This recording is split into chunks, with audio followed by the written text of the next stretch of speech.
Welcome, everybody, to CBSI Hot Ten Show.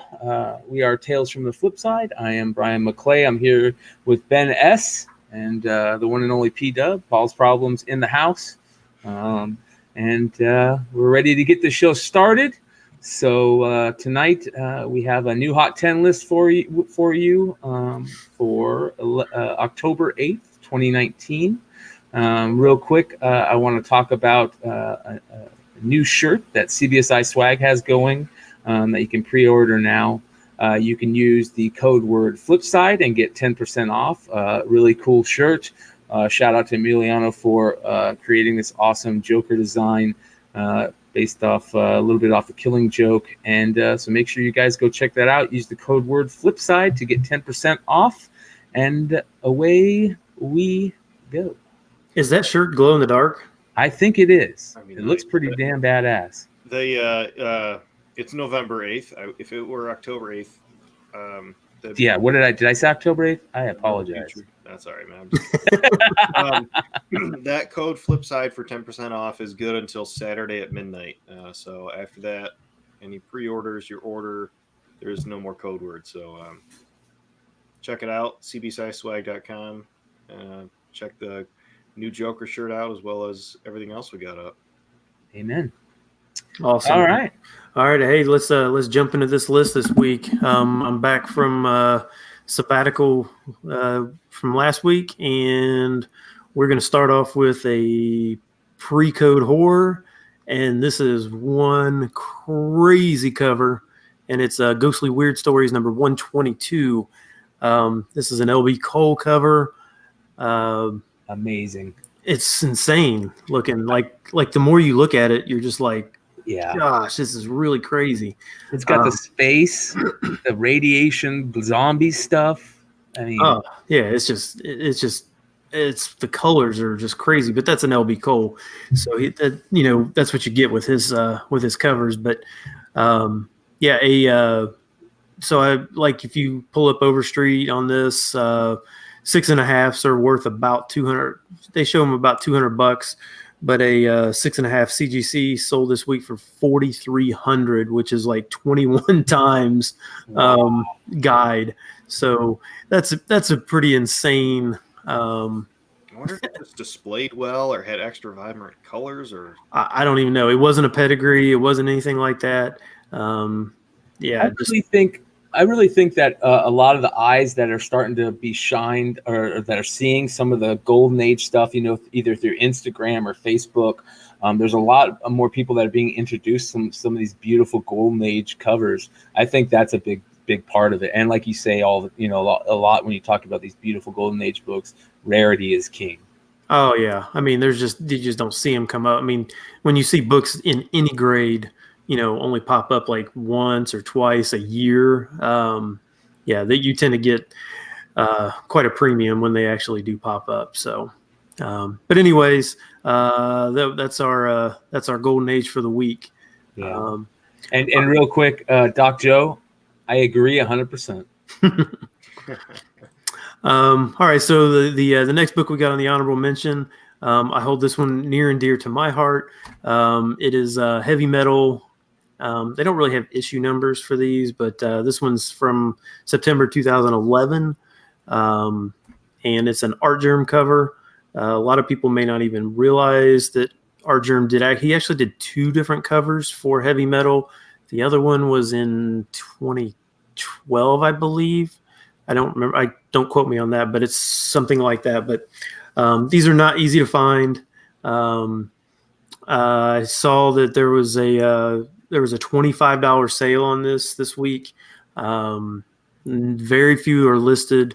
So if you can find this, I don't know how many of your LCSs carry Heavy Metal, but it is a really good looking cover. I like how it's kind of got a Prince vibe to it a little bit with the guitar.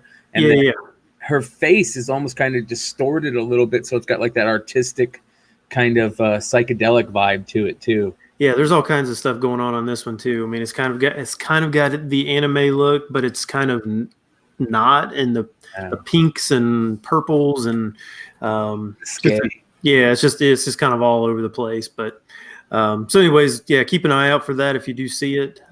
September.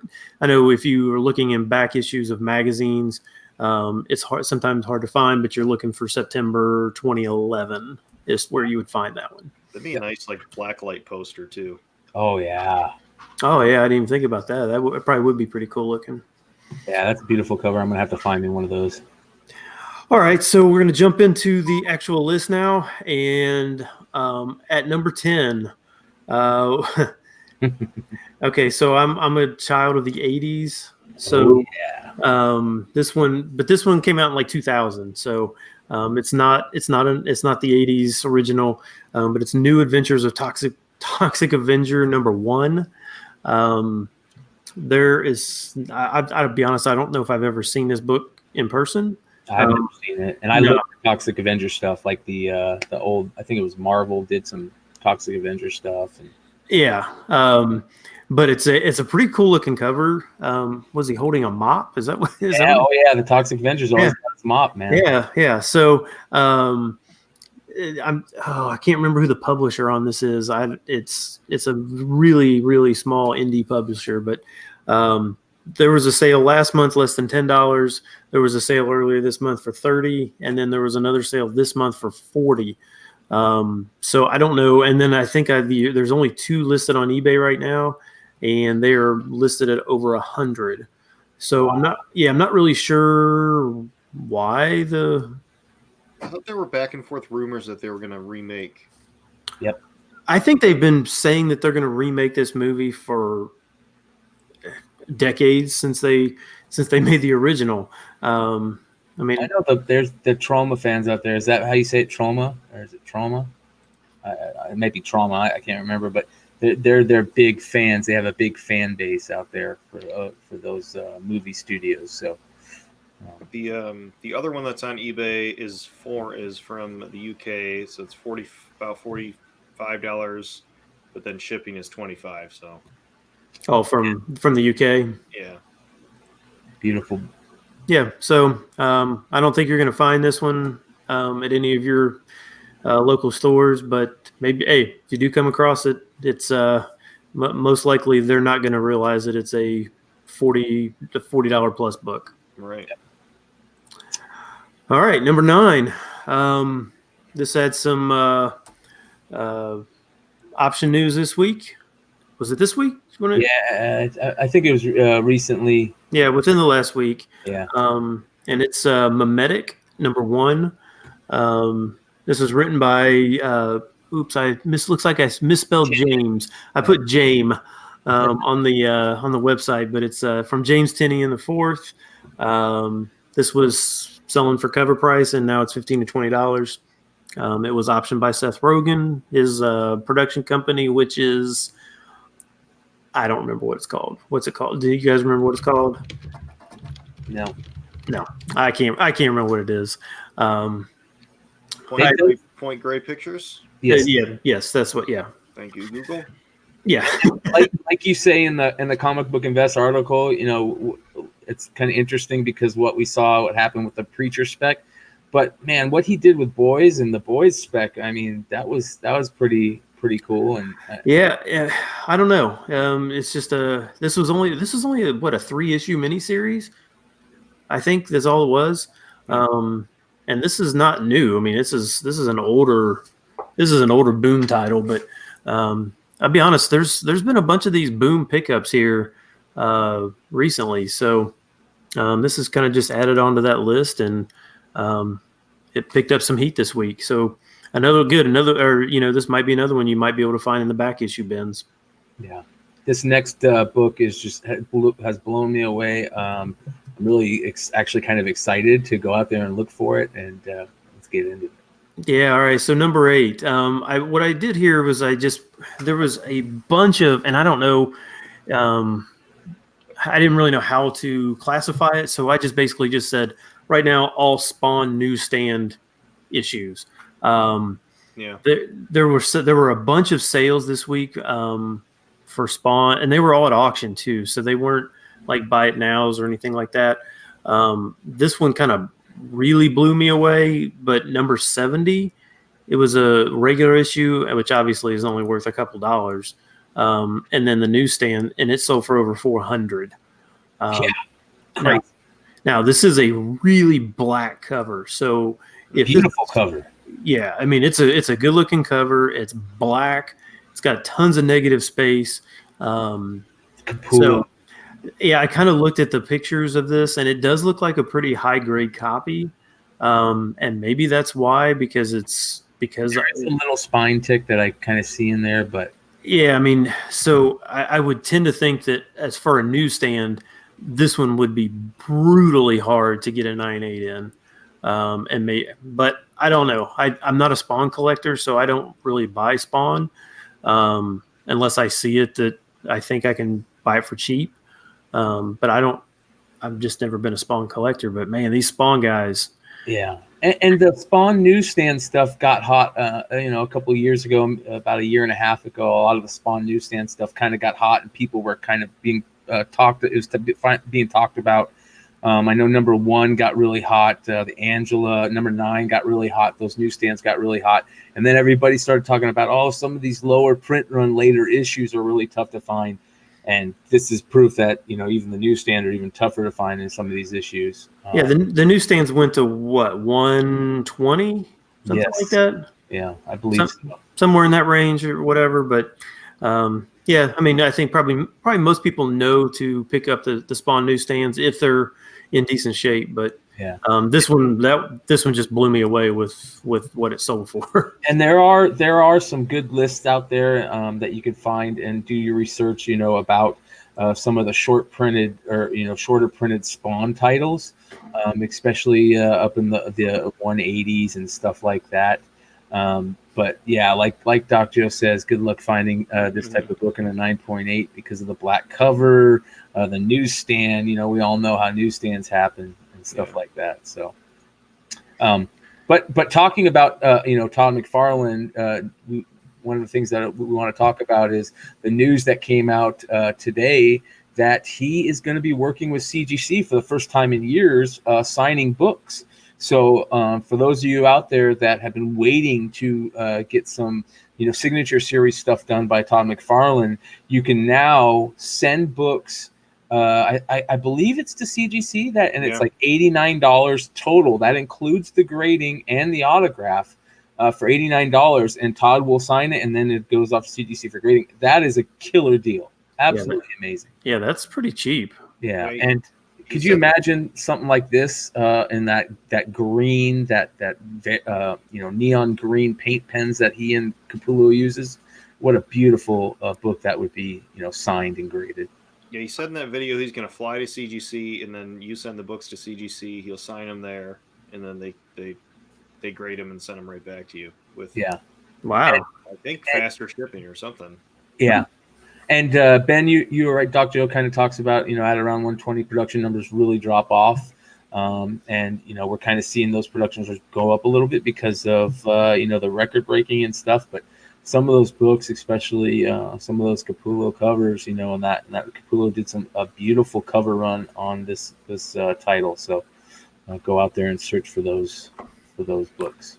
Yeah, and Todd specified you can look at the list. There's stuff he still won't sign, so it's not a free for all. But I think it's still a pretty cool. So I can't send him a BA-12. Right. And he what else? There was not. He didn't say a limit, so he didn't say first 1,500 or whatever. So that'll be interesting too. He's always had a problem signing parody books and books that he's not getting credit for or making money off, I guess, aka Marvel, Venom stuff that they re-release. So, and of course he never really wanted to sign the Spawn thank you variant because that was a special book he did, specifically. So I guess that pretty much means that pretty much at the first of the year we're going to start seeing a flood of McFarlane SS books on eBay. Yeah, unfortunately, that was one of the big things spec wise that you could spec on McFarlane titles and get them signed. Added a nice little bunch of chunk of change to them. But now, like you said, Ben, we're going to see a flood of them like we did. I hope it doesn't turn into the Stan Lee stuff. where you just signed every book out there. So it is what it is, right? Yep. All right, well, let's go on to number 7, and here is another weird one. This is a weird week, I'll be honest. How did this one hit your? Introduce it, but then tell us how it hit your list. Okay, so this is the Teenage Mutant Ninja Turtles Ghostbusters. This is the first series. It's number 2. It's the sub cover, which is the blank variant. I mentioned here that this is the second time. I thought this was the second time a blank variants hit the Hot 10, which was Daredevil number 1. But some people have messaged me and told me that Invincible 111 blank hit once, and something. I remember that. Yeah, and there was another blank apparently that hit the list as well. But so I don't. I just happened to stumble upon this, but the last couple have sold for $30 to $40, which is just I don't really know why. I mean, I don't really know how hard these are to find, but again, there's so many blanks out there that I think most stores just kind of just throw them in a box and they don't really pay attention to. They're just like, it's just a blank variant. It's cover price or whatever. So my guess is if you find it at a store, it's going to be cover price. But I guess finding it's going to be the challenge. I think it's coming back because they're doing the Turtles Power Rangers crossover. So maybe people were looking at other crossovers and trying to complete a run or cover run rather. Well, you also got. I wonder if the Turtles Batman is going to pop up on the radar. Was there a blank for that? I'm not sure. I don't remember seeing one. You're supposed to be our Turtles expert, so what are you good for? Fired. Yeah, what do you good for? You're fired. I stumbled up the ranks. Yeah. Paul's problems, and that's it. All right, well let's move on to number 6. And I love this book. All right, so Batman Beyond number 25. This one is from the most recent series.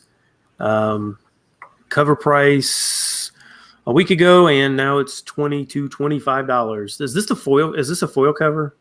I don't know. All I know is that the whole Batwoman show and all that hype. DC has really done well about building upon.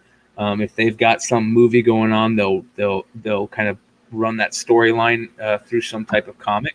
But they've done a really good job of making the storyline decent. And like you wrote in comicbookinvest.com on the Hot 10 list, that this being Dick Grayson's daughter, right? The Batwoman Beyond Disney. Yeah. So so I guess that's what's making this making this one hot. Apparently, if you're that's all I guess Marvel and DC are doing now is just making children. I don't know if this is what their thought process is for the next 20 years. Is hey, we're just gonna have every superhero have a kid, and that kid's gonna. I mean, well, I guess we need to wait for Wonder Woman's kid and. Well, that already happened, right? Wasn't there Wonder Woman and Superman had a kid? And does Wonder Woman have a kid? Some future type thing or something. Maybe I may have missed it. Who knows? But we'll go ahead and give some shout outs here to some people I see. For all the people that are watching live, we appreciate it. Dennis Hayes, Doc Joe, Adam, appreciate you guys jumping in. Who else we got? JL. I definitely we have an early comment that I kind of want to bring up once we get closer into this list. That was a good early comment that was left tonight. So we'll kind of bring up on that when we get to issue number 4. Yeah, Comic Crypto Stock, and Ben Sable does say that it was a foil cover. I thought it was. It's hard to tell from the picture, but yeah, I thought I saw that it was and it's Elena Grayson. I guess. Yeah. I'm a huge Dick Grayson fan. I've always thought that they need to do more with Dick Grayson, and I'm all for this storyline, and I'm really digging the Titans TV show right now, and maybe that's kind of what they're trying to do. They're trying to, hit two birds at once type thing, with the Batwoman TV show, the Titans TV show, and also have a decent storyline. So we'll see. Yep. Okay. All right. Well, let's are coming up next right here in the middle of the list. At number 5 is X-Force number 1. This is the McFarlane 1 in 100 variant. This is not my favorite McFarlane cover. I think I mentioned that. It looks kind of rigid to me. Is it just me? Does it look really rigid? It looks to me like it's recycled McFarlane art. Is that correct? It's early McFarlane. It may be, but it just looks really stiff to me. But but whether my opinion matters or not, which it doesn't, this one's selling for well over ratio, which is unusual right now, especially for these overprinted. I mean, X-Force number 1 is probably going to have a really high print run. And it's selling for $125, $135, so that is over ratio, which is pretty good. But I think it's just the McFarlane name, and McFarlane doing a Wolverine. But again, this is not. I like the mood of the cover. I just think like his right arm looks really stiff, like it's shoulder, like it's a bionic arm. It's just stuck. I don't know, but But anyway, that's my opinion. But do you like it, Paul? I think it's cool. I think it's a nice throwback. It just looks like an older art style, which is nice. I think it is reused art. It looks familiar to me. That pose looks familiar to me, but I think it's cool. I don't notice the rigid arm. I noticed his. I mean, when you said like a bionic arm, I can see it now that you mention it. But just glancing at it, I think it's. I like it. All right. Okay. All right. Well, let's go to number 4, and we're back into Walmart variants, which we all love. We got Spiderverse number 1. This is the Todd Knock. Is that how you say his last name? Knock. Yep. I'm going to go with Knock. Yeah, Knock or Knock. I've heard both. Yeah. So 8 Todds, a different Todd. The Walmart variant. And this is supposedly, is this the first cover appearance or the first actual appearance of this Spider Zero character? I'm not really sure. I don't read Spiderverse, so I'm not really up on all these different Spider characters because there seems like there's 1,000 of them. But anyways, this one's hitting $15 to $20. So if you go to your local Walmart and you see it, you might want it's a 3-pack now, right? Yeah, and it's a beautiful cover. I think it's a really great cover. I've always liked Todd Knock's art, and this is really good. I like the whole idea of this, the Spiderverse and the different Spideys and that type of stuff. So I enjoy it. But one of the things that's kind of interesting is we had an early comment. Yeah, there we go. Ben Sable, thank you for that. We appreciate that. First appearance of Spider Zero with her first appearance in the Guts. There we go. But an early comment tonight from Closet Geek. He actually asked about this book in the Walmart variants. He says, when you all get to the Walmart variant, does it matter if it stays in the 3-pack? I'd really like to open mine up.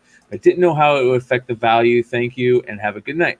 I think the same thing. I think open it. I definitely think open it. I don't think keeping it in the poly bags is a good thing to do anymore. As a matter of fact, I think most people would tell you definitely open it, and you could get damage from keeping it in those poly bags. And they're pretty tight. Yeah, they are. So I say open it, and especially if you're in the speculation game and you want to flip it, I say open it and take good pictures of the condition. You can get around that, but I always say better transparency is better. So give good pictures of the condition. You might be able to get even more money than what it's going for if the condition is better. So I say open it. Yeah, I mean it's a personal preference. Yep. Do whatever you do. If you want to look at it, then open it. I mean, I even like the books that I had from like the early or mid 90s and stuff that were polybagged. Then they weren't shrink wrapped to where you had to basically take the entire thing off. You could just cut right along the top and then pull the book out and then put it back in the poly bag if you wanted. But, so that's, whatever you want to do. Now I figure that this next book, number 3, Brian, is probably near and dear to your heart. Very near and dear. Yeah. And it's from the original Marvel series, G.I. Joe, the silent issue, number 21. It's the first appearance of Storm Shadow. And one of the most famous Snake Eyes books. As a matter of fact, most people would rather have this over the quote unquote first appearance of Snake Eyes, which is issue 1. So, yeah. So, there's a new movie coming out, right? Yep. And Storm Shadow is going to be in the movie, correct? Yes. Yeah. So I guess that's where the kind of the whatever's going on, but basically these things are setting across the board right now. They're setting all-time highs. I mean, for a 9.2 now is going to cost you $250 for just a 9.2. Yeah. 400 for a 9.4, 500 for a 9.6. These are not the newsstands. These are the direct edition. Yeah, the direct editions. I mentioned very tough book to get in high grade. It is. And honestly, I don't really even see it that often. And I mentioned I asked the question on the Hot 10 or on the comment, is this a top 5 Joe book of all time? And I think there was a couple answers that said, of course it's the top book. And I don't necessarily know if it's the top book, because there are some Joe books that are not easy, especially when it comes to some of the variants. That Purple Rain variant now I think is probably a top 5. And Purple Rain is probably, when it comes to price, is top 3, if not top. Yeah. So, I mean, there's definitely, and, and honestly, some people would probably argue that they like some of the Adam Vinegar variant. Yeah. The Adam Hughes, Michael Turner. Yeah. So there's some books out there that are really, that are Joe books. As far as non-variants are concerned, then yeah, I probably would put it right there at the top. But I will agree with the person who said that this is the top book, and this is why I'll say that. This book, not only being the first appearance of Storm Shadow and being the quintessential Snake Eyes book that most people go after, not only that, it's such a big deal in the comic world because of the silent issue. This is an all silent issue. By silent, that means that there's no dialogue, which I don't think it was ever done up until this point. And it really goes to show you how amazing the artists and the storyboard, Larry Hama, were at creating a story, being no dialogue, and still being a good story. On top of that, there are some very tough to find, I don't know if you would call them variants, but the different printing. But for a long time, most people would only see the first and third prints of this. And, there was thoughts on, is there a second print? Because, it's very hard to find. And I believe a couple of years ago, more people started showing up on the second print. So make sure you do some research and try and look for the different printings of this. Of course, the newsstand is always one to look out for. And this is, like we said, super tough to find in high grade. Because this G.I. Joe especially the original Marvel run, was a book that a lot of comics that got people into comics in the 80s, including myself, that were read over and over and over and over.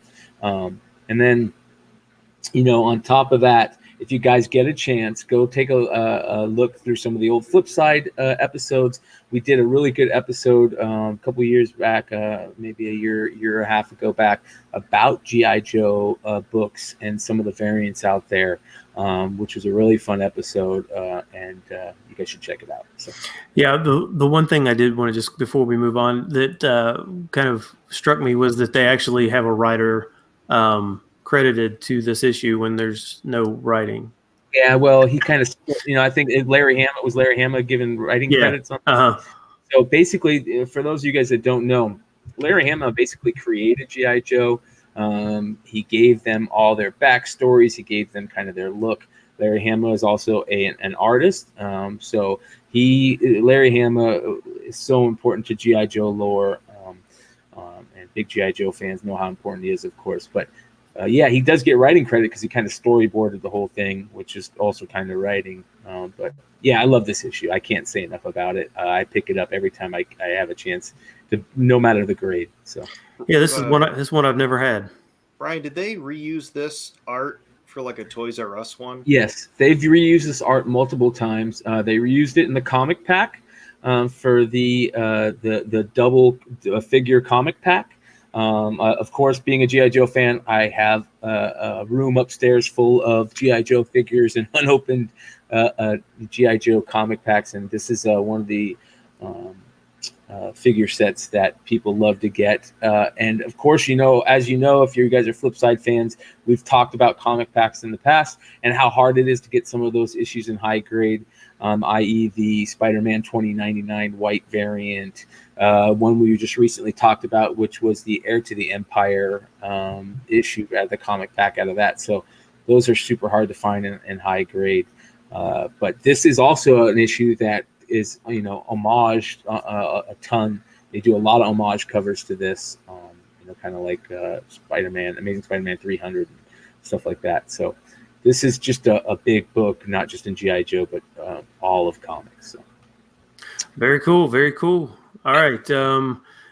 Number 2 this week is Unsound number 1. There was apparently a Netflix announcement. Yeah, this kind of came out before. Yeah. I don't know. This is from 2017, I believe. Yeah. Does that sound right? Yeah.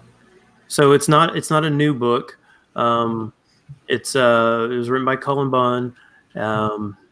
Basically, kind of just jumped again. Another one of these boom books that got picked up, and jumped from cover price to $15 to $20 with a bunch of sales. And there's I think there was a 1 in 20 variant.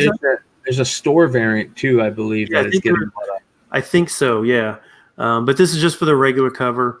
So again, this is probably one most stores, or you may be able to go through some back issue bins and find it, because this has probably been sitting in a back issue bin for the last 2 years, not being sold. So the caveat that I put in the top 10 is just tread lightly on some of these indie titles that get optioned or picked up or whatever. It's very rare that they actually sustain. A lot of these, even, really outside of Marvel, a lot of these option titles, or titles that get optioned, just don't hold their value. They just don't. And one that I remember quite well was Witches. That kind of got optioned even before their first issue came out. Everybody went crazy for it, and that just, a lot of these. I'll be honest, I still can't believe that has not actually been produced, been up on somewhere, because that story was awesome. Yeah. And I honestly can't believe there hasn't been beyond the was it the Rotten or some. They did like a second part, but it was like a one shot or something like that. Yeah, something. But I can't believe that Snyder and Jock haven't gone back to that book, because that book was awesome. But anyways, Unsound number 1 at number 2. Yeah. Before we get to number 1 real quick, guys, I want to talk about some variants that are for sale over at comicbookinvest.com. Tonight, one of the books that we are giving away is Heist, the Heist variant, homage to Eternals, Heist number 1, which is over here on the left side. So if you guys like these variants, do yourself a favor, go check them out. They are on the CBS or comicbookinvest.com website. Just click on the variants tab, and you'll see them there. Proceeds from every variant sold on comicbookinvest.com go to charity. This is just a beautiful cover for Eternals #1. So at the end of the show, we will choose a comment to give this book to. And if you are chosen, please contact us through some form of message. Either you can do it at flipsidecbsi@gmail.com or contact one of us through Instagram or the comicbookinvest.com website. You can get a hold of us. And we'll get on to the final book. All right, so this one, if we don't go a week without some kind of controversy, it's we just can't go through a week. But this book's been on the list before. Incredible Hulk number 449. It's the first appearance of the Thunderbolts, and I think fans of the Thunderbolts just really want this to happen so badly that that anytime I think this rumor that it was going to be made, I don't know where the source is. I hope it's not from that Cosmic Book News source, because they just throw stuff at a wall and just hope that once every 10 times they're right, and they can say, "Hey, look, we were right." It's a couple good sites at that. Yeah, there's a few of them out there. So I don't know. All I know is when these things happen on these books that people really want to happen, and this happened 6 months ago with this book, that people just want this to be true, and it spiked then, and then it kind of dropped back down, and it spiked again, and what happens, I don't know. I don't really know where some of these rumors come from. I don't really follow these rumors that much, because I don't buy or worry about option news. All I know is when I'm doing research on these books, I see movement, and that's where, and then I find out, or I try and look and see, well, why is there movement? Because it doesn't make any sense. And that's where, you see places that say, "Oh, there's Thunderbolts is going to be a movie," and oh, okay, well, I didn't know that, but I did see that the books were selling. Yeah.